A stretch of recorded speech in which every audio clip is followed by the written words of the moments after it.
Tertangkapnya Menteri KKP yang sekaligus politisi Partai Gerindra Edi Prabowo dinilai memberikan dampak negatif bagi citra Partai Besutan Prabowo Subianto. Gerindra lewat Sekjen Ahmad Muzani sudah menyampaikan permohonan maaf dan menyerahkan kepada proses hukum. Namun di luar proses hukum, siapa yang menggantikan Edi Prabowo sebagai Menteri Kelautan menjadi perbincangan. Sejauh mana implikasi politik bagi Gerindra pasca tertangkapnya Edi Prabowo? Siapa yang nantinya akan menggantikan posisi Menteri KKP. Kita akan coba ulas pada malam hari ini dinamika politik pasca KPK menangkap politisi Partai Gerindra. Sudah ada Bang M. Kodari, Direktur Eksekutif dari Indobarometer. Selamat malam Bang Kodari, apa kabar Bang? Selamat malam Reinhard. Baik. Bila baik. Ya, kami juga sebelumnya sudah terkonfirmasi sebenarnya dengan Wakil Ketua Umum Partai Gerindra, Ferry Juliantono, yang sudah confirm untuk bergabung dalam diskusi. Namun sayangnya menjelang program ini tayang, kemudian tidak ada kabar dari Bung Ferry Juliantono. Jadi show must go on. Karena OTT kan? Mudah-mudahan bukan ya Bang Kodari. Khawatir, ya. Jadi show must go on dengan Bang Kodari ini. Bang, langsung saja, seberapa dalam, sejauh mana kemudian ini berimplikasi terhadap Partai Gerindra, baik sebagai citra Partai Gerindra, citra politik Gerindra, atau mungkin juga Prabowo Subianto pasca tertangkapnya Edi Prabowo? Ya, saya kira ini merupakan suatu pukulan berat ya sesungguhnya bagi Pak Prabowo pribadi, karena kita tahu bahwa ada hubungan sejarah yang panjang dan dalam antara Prabowo Subianto dengan Edi Prabowo. Jadi saya kira kenapa Edi Prabowo ini kemudian yang dipromosikan untuk menjadi menteri dalam pengalaman pertama Partai Gerindra bergabung dalam pemerintahan adalah karena pengalaman dan kepercayaan Prabowo Subianto yang begitu besar kepada EP ya, yang sudah mendampinginya begitu lama dan begitu personal. Jadi saya kira pukulannya ini lebih kepada pukulan yang bersifat pribadi atau personal bagi Pak Prabowo. Dan sebetulnya kalau bicara secara politik, menurut hemat saya pukulan atau dampaknya kepada popularitas itu sebetulnya masih akan terbatas ya. Pertama karena pemilunya sendiri masih sangat lama, yaitu masih 3,5 tahun, dan dalam periode itu bisa terjadi berbagai macam peristiwa dan kasus-kasus yang kemudian akan menutupi masalah ini. Bahkan kita nggak usah jauh-jauh, setelah kasus Edi Prabowo ini kemudian sehari setelahnya KPK juga muncul dengan berita lain, ditangkapnya wali kota Cimahi begitu, yang kebetulan datang dari partai yang lain begitu. Itu sendiri sudah membagi atau membelah perhatian masyarakat kepada Partai Gerindra. Yang kedua, yang tertangkap kali ini adalah salah satu pimpinan teras, tetapi bukan ketua umumnya misalnya begitu. Dan pengalaman kita selama ini, pukulan paling keras itu akan terjadi kalau yang kena adalah kepalanya. Jadi misalnya Partai Demokrat ada Anas Urbaningrum, ada Andi Malarangeng, orang-orang yang sangat dikenal oleh publik begitu. Ya. Atau P3 Romahur Muzi misalnya ya, atau PKS juga ya Bang. Betul.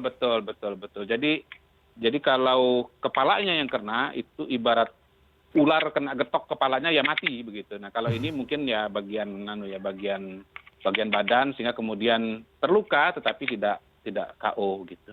Tapi persepsi publik bagaimana Bang Kodari terhadap Partai Gerindra? Ini kan selama ini ada di luar pemerintahan, pertama kali masuk, kemudian justru langsung terkena tangkap KPK. Persepsi publik ini seperti apa kemudian nanti Bang melihat Partai Gerindra? Ya, tentunya citra Partai Gerindra tidak akan sebaik seperti sebelumnya ya. Memang Partai Gerindra bukan PKS yang pada tahun 99 atau tahun 2004 misalnya mengalami suatu fase di mana dia membangun image sebagai partai yang betul-betul sangat bersih, sehingga kemudian ketika terjadi kasus seperti Lutfi Hasan itu penderitaannya itu atau dampaknya itu luar biasa. Akan tetapi sebagai partai baru yang pengalaman pertama di pemerintahan dan selama ini relatif belum punya noda pada level nasional, saya kira pasti ini sedikit banyak mengurangi citra baik dari Partai Gerindra. Dan karena itulah kemudian Partai Gerindra memang harus sangat bersungguh-sungguh menurut saya memikirkan siapa penggantinya Edi Prabowo. Begitu. Jadi noda yang ditinggalkan oleh Edi Prabowo itu harus bisa dihapus oleh sinar terang ya, terang benderang dari sang penggantinya nanti begitu. Karena itu Oke. siapa penggantinya itu menurut saya tidak boleh Ya. disepelekan karena Ya. ya pertama bagaimana secara pribadi ya penyesalan atau kekecewaan Pak Prabowo Subianto itu bisa hilang, kemudian juga image partai menjadi lebih bagus dan satu lagi tentunya adalah karena yang mengajak Gerindra masuk ke dalam pemerintahan adalah presiden, Ya. maka bagaimana presiden ini yang sudah mengajak bergabung ini juga ya diberikan apa ya, diberikan diberikan kompensasi dalam tanda kutip begitu, bahwa yang menggantikan nanti akan punya prestasi dan image jauh lebih baik Oke. dibandingkan dengan Edi Prabowo begitu. Ya, nanti kita bahas lebih spesifik, Bang Kodari, soal pengganti kemudian desas-desus harus ini momentum reshuffle dan lain sebagainya. Sebelum ke sana, coba kita dengar lagi pernyataan dari Pak Ahmad Muzani, Sekjen Partai Gerindra, yang menyatakan bahwa Edi Prabowo juga sudah mengundurkan diri dari partai dan juga sebagai Menteri KKP. Kami Dewan Pimpinan Pusat Partai Gerindra telah menerima surat pengunduran diri Saudara Edi Prabowo, dan sekarang ini surat tersebut sedang kami teruskan kepada Ketua Dewan Pembina Partai Gerindra. Oke, tadi sudah jelas ya Bang Kodari bahwa sudah mundur, tinggal kemudian diproses ke Dewan Pembina, ya ini Pak Prabowo Subianto. Tapi kalau secara politik mungkin tadi Bang Kodari menyebut tidak begitu berdampak besar karena juga politik masih pemilu masih sekitar 3 tahun lagi, masih banyak dinamika lagi. Yang jelas di depan mata ini adalah pilkada, Bang Kodari. Apakah ini kemudian bisa menjadi batu sandungan bagi para kader Partai Gerindra di pilkada ketika sekitar 1 minggu lebih jelang hari H pilkada justru sosok sentral, termasuk sosok sentral lah ya Pak Edi Prabowo ini karena Wakil Ketua Umum dan juga Menteri, ditangkap oleh KPK? Kalau pengalaman saya berurusan dengan masalah pilkada itu bersifat sangat lokal dan sangat individual. Oke. Gitu. Jadi yang membuat masyarakat memilih atau tidak memilih calon tertentu, dalam hal ini kan kandidat dari Partai Gerindra atau yang dicalonkan oleh Partai Gerindra adalah daya tarik dari kandidat itu sendiri dibandingkan dengan kandidat-kandidat yang lain begitu. Jadi ya di sisi yang lain juga masyarakat tentunya menyadari bahwa problem dari seorang Edi Prabowo ini adalah problem dia pribadi gitu loh, bukan problem kandidat Gerindra di pilkada, katakanlah misalnya di Sulawesi Utara misalnya atau di Medan misalnya begitu. Jadi menurut saya itu dua hal yang terpisah ya, antara pilkada, peluang kemenangan calon Partai Gerindra di pilkada dengan kasus di tingkat nasional dalam hal ini Edi Prabowo. Kalaupun misalnya ada kaitannya lebih kepada soal pemilu legislatif ya, karena apa? Karena ya pimpinan partai di tingkat pusat itu biasanya berpengaruh kepada pilihan dalam pemilu legislatif yang notabene adalah memilih partai politik ya, selain memilih calon legislatif. Tetapi kalau kita bicara pilkada itu tidak memilih partai, tidak mencoblos lambang partai, tapi kita mencoblos wajah dan nama dari calon. Oke, Bang, tapi dari kacamata Anda melihat dinamika sejak Menteri Edi ditangkap, kemudian ada permohonan maaf langsung ya dari Pak Edi Prabowo. Kita belum dengar ada pernyataan dari Pak Prabowo Subianto sebetulnya. Lalu ada pernyataan dari Pak Ahmad Muzani kemarin menyatakan minta maaf juga. Apa sih yang Anda baca ini, Bang Kodari, dari beberapa hari belakangan ini mungkin secara politik dan juga bagi Partai Gerindra? Pertama tentu Partai Gerindra mencoba mencerna ya dinamika yang terjadi, dan mereka sendiri juga mencoba memahami apa yang sesungguhnya menjadi masalah begitu.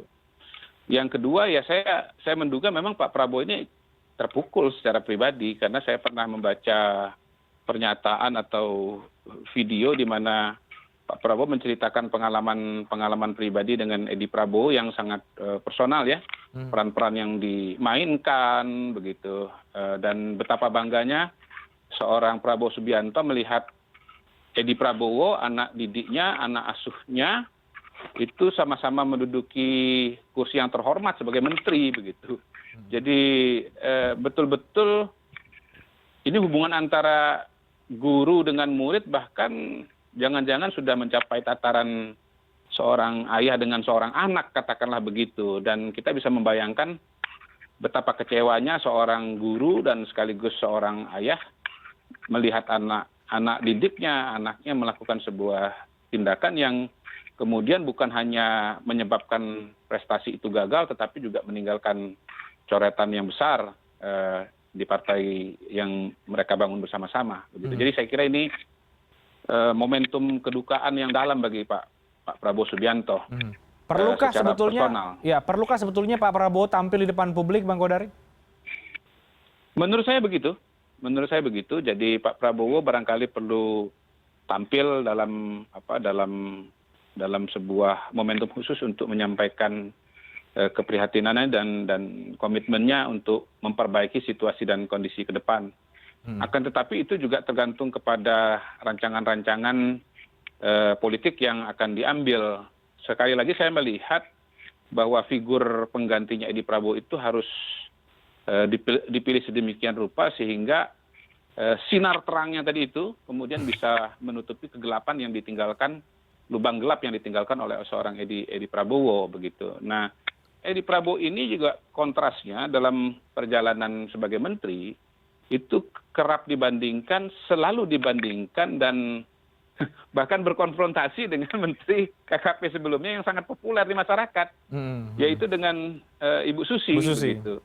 Ya, jadi ada dua Susi yang sangat terkenal di Indonesia. Pertama namanya Susi Susanti, yang kedua namanya Susi Pujiastuti gitu. Jadi begitu besar sebetulnya beban yang ditanggung oleh Pak Edi Prabowo ini ketika berhadapan dengan publik dalam konteks pengenalan, harapan dan popularitas begitu. Jadi bisa dibayangkan betapa jomplangnya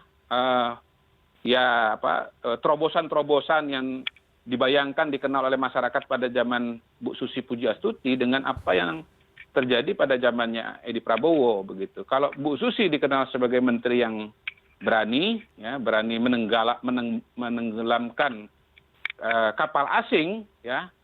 Nah, kalau Edi Prabowo ini kok terkenalnya belanja di negara asing, begitu dengan orang korupsi. Jadi kira-kira kalau bisa memang yang menggantikan Edi Prabowo ini ya tidak kalah populernya dengan Ibu Susi Pujiastuti. Makanya pada titik itulah kemudian saya menyebut nama Sandiaga Uno begitu, karena orang dengan tingkat popularitas setinggi Bu Susi itu nggak banyak di Indonesia ini. Dan di antara orang yang sepopuler Bu Susi itu di Partai Gerindra, hemat saya di luar Prabowo Subianto ya cuman Sandiaga Uno begitu. Dan barangkali sedikit di bawahnya adalah Fadlizon, tapi dengan nuansa yang berbeda. Tapi begini, Bang Kodari, masihkah kemudian Partai Gerindra punya bargaining position yang tinggi, punya nilai tawar yang masih tinggi setelah ini masih ya, tapi nama-nama itu yang kemudian muncul. Katakanlah tadi ada sempat menyebut Sandiaga Uno, kemudian Fadlizon. Nah, kita elaborasi nanti ya Bang Kodari soal nama-nama ini. Kenapa Anda kemudian memunculkan nama-nama tadi itu untuk menggantikan Pak Edi Prabowo? Kita break terlebih dulu, kami akan segera kembali sesaat lagi.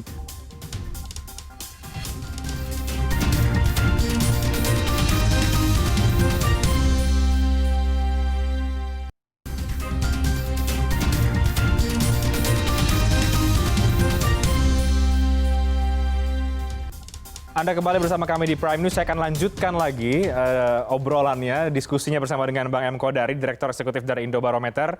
Bang Kodari, jadi terakhir tadi Bang Kodari mengatakan Gerindra masih punya posisi tawar untuk kursi Menteri KKP. Kenapa Bang Kodari? Karena memang ini jatah alokasi kah atau apa?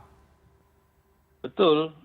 Pertama, karena memang ini adalah jatah alokasi bagi Partai Gerindra ya. Kita tahu bahwa pemerintahan Pak Jokowi itu disokong secara politik oleh beberapa partai politik dan salah satu kaki utama menurut saya adalah Partai Gerindra ya, di luar PDI Perjuangan, Golkar dan seterusnya.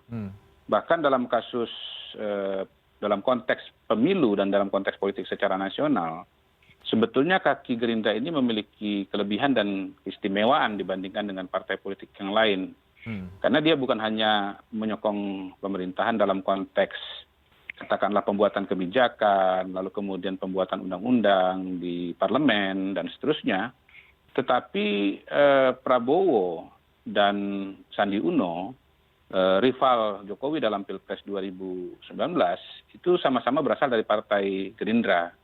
Dan bergabungnya Prabowo dan Gerindra ke dalam koalisi pemerintahan itu memberikan sinyal rekonsiliasi sekaligus dukungan politik yang besar begitu. Jadi dalam konteks Gerindra bergabung dalam pemerintahan itu dia bukan hanya pada level kaki politik secara katakanlah struktural, tetapi juga secara public opinion, katakanlah begitu. Dan itu punya pengaruh yang sangat signifikan terhadap konstelasi yang berkembang di masyarakat. Ya, misalnya bagaimana kemudian lepas dari tidak setuju mendengar data ini ya, tapi ada analisa, ada informasi bahwa setelah bergabungnya Prabowo dalam pemerintahan Pak Jokowi itu jumlah hoax waktu itu menurun 80%. Jadi Anda bisa bayangkan begitu. Dan saya bisa membayangkan juga bahwa sebetulnya memang sebagian pendukung Prabowo Subianto itu pada hari ini kakinya sudah sama dengan Pak Jokowi begitu. Nah, memang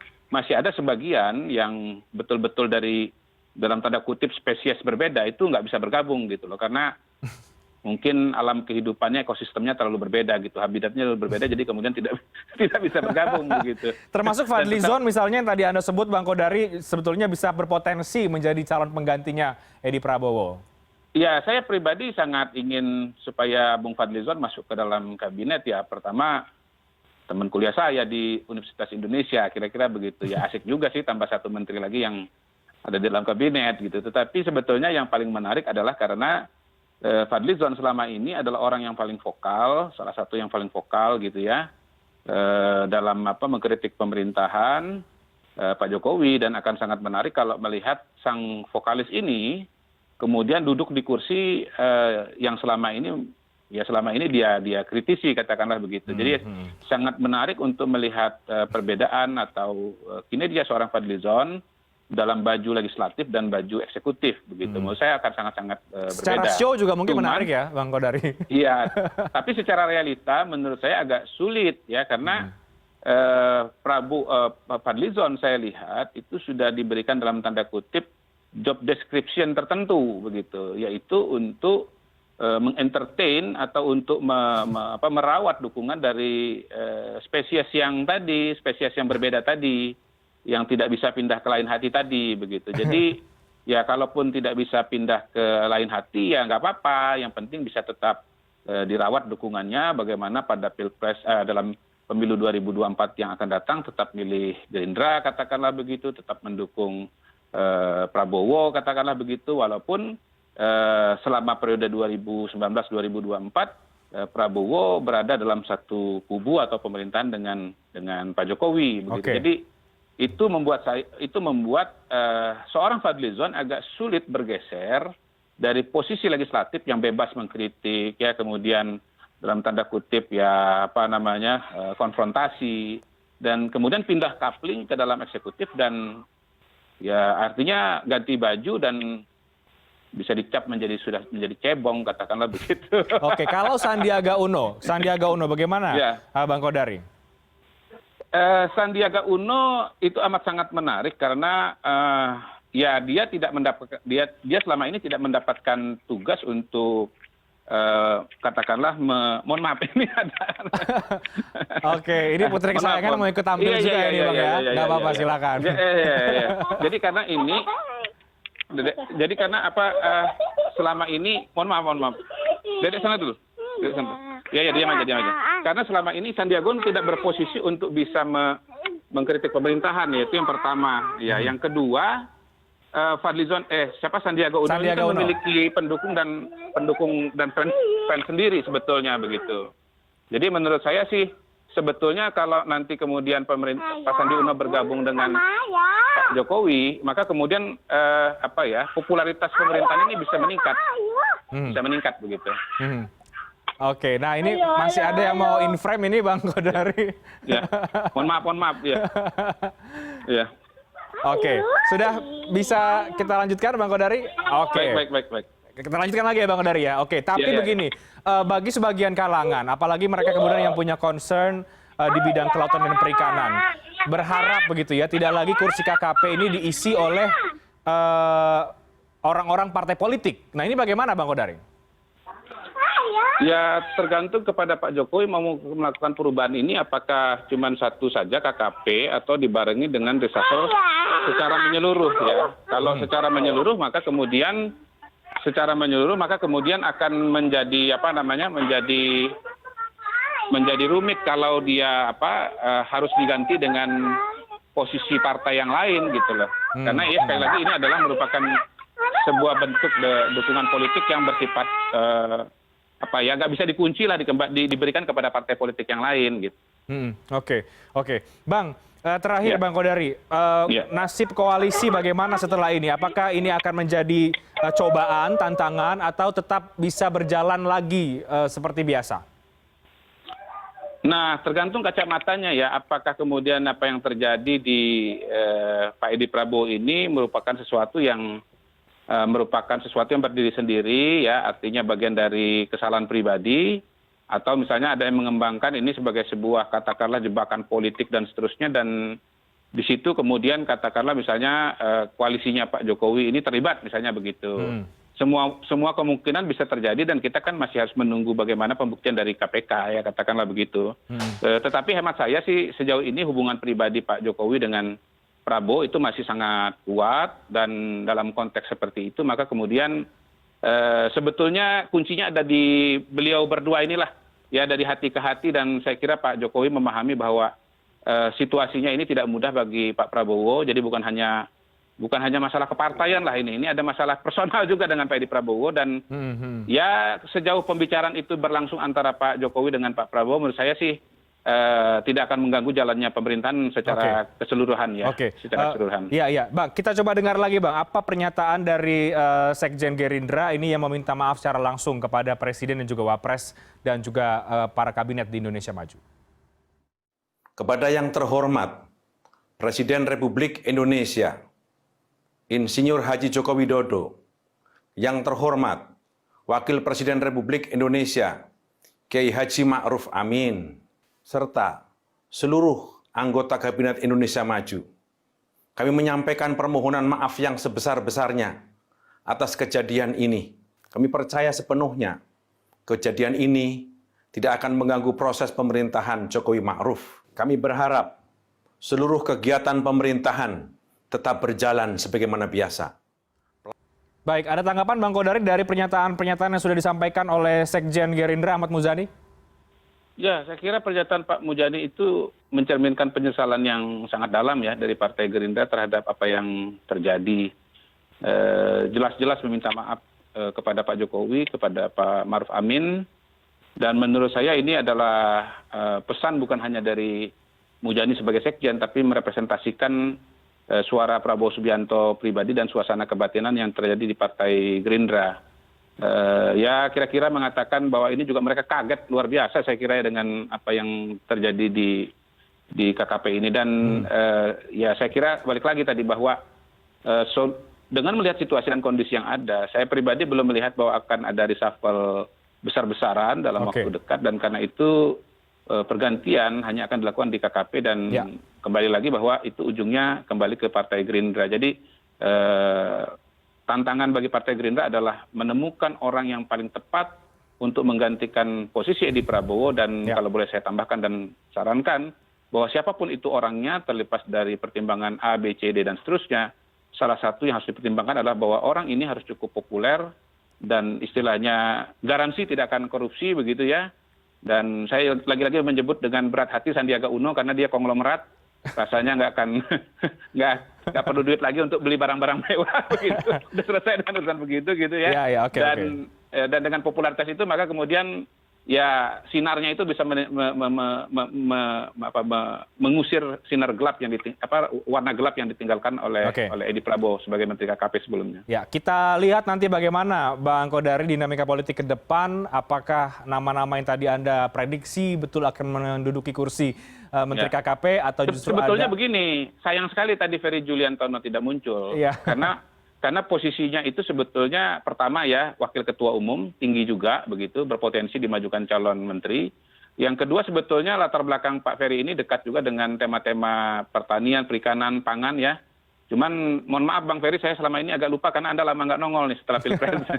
Ya. Sebetulnya Ferry Juliantono juga layak dan pantas untuk dikalkulasikan. Gitu. Oke, ya memang tadi diskusi ini seharusnya dilengkapi dengan Bang Ferry Juliantono, Wakil Ketua Partai Gerindra, tapi tidak ada kabar lagi kemudian ketika program ini berlangsung. Mudah-mudahan sedang dipanggil untuk diaudisi sebagai kemungkinan calon Menteri KKP. Ya, Bang, kita lihat bagaimana perkembangan ke depan. Terima kasih banyak Bang M. Kodari sudah berbagi perspektif dengan Prime News pada malam hari ini.